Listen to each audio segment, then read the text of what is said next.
terkait banyak permasalahan tumpang tindih, Ya. permasalahan agraria, bagaimana tanggapan Abang? Ya ini kan kita tadi berbicara Kementerian Kehutanan punya masalah dengan Kementerian Desa dan Kemendagri karena banyak desa-desa masuk kawasan hutan. Masalah Kementerian Kehutanan di situ enggak. Ada masalah juga dengan Kementerian ATR karena banyak sertifikat-sertifikat juga masuk dalam kawasan hutan. Sudah selesai di situ? Belum juga. Ada lagi masalah dengan Kementerian Transmigrasi karena banyak lahan transmigrasi juga masuk. Nah, kayaknya problemnya di Kementerian Kehutanan.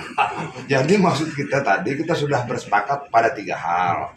Pertama, seluruh desa yang masuk kawasan hutan harus dikeluarkan dari kawasan hutan agar tidak terjadi tumpang tindih kebijakan.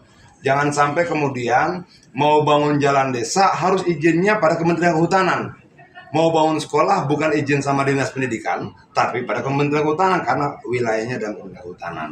Kedua, semua yang sudah bersertifikat sebelum ditetapkan sebagai kawasan hutan itu tetap berlaku sertifikatnya dan dikeluarkan dari kawasan hutan. Nah, yang ketiga, tadi apa? Desa sertifikat. Oh, seluruh transmigrasi yang sudah punya sertifikat dan masuk dalam kawasan hutan juga dikeluarkan. Yang belum punya sertifikat karena masuk dalam kawasan hutan juga ya dikeluarkan dan diberikan sertifikatnya. Begitu Pak. Ya, Coba. termasuk desa yang di kawasan Desa enggak? Desa dalam kawasan hutan juga dikeluarkan. Kan begini. Jadi tumpang tindih. Kepala desa mau bangun jalan desa takut. Bisa jadi temuan. Kenapa jalan desa yang dibangun itu dalam kawasan hutan? Kalau kemudian dia harus mengurus izin pinjam pakai kawasan hutan dan sebagainya. Pertama, pinjam pakai itu berjangka waktu. Terus kedua, masa ia harus menunda pembangunan hanya karena persoalan perizinan?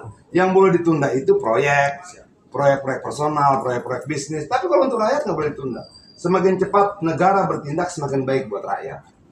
Untuk permasalahan di Bogor, Bang, sebagai dapil apa langkah konkretnya untuk permasalahan tidak? Ini gue bilang, di situ dapil gua, di situ tempat presiden kita, Pak Prabowo, jangan sampai ada masalah-masalah agraria. Itu loh. Selesaikan dong. Ya? Siap. Desa Sukawangi, Desa Sukaharga, dan Desa Sukamulya kita usulkan untuk penyelesaian PDKS. Nah, Kepala Balai sudah lapor ke saya bahwa akan diakomodir anggaran tim budget. Oke, ini dari Pak Kadesnya dong? Siap, dari Pak Kades. Oke, siap. Thank you. Pak Kades. Nah, gue dulu ngokok dulu kita bisa tanya. Lanjut ya. Siap.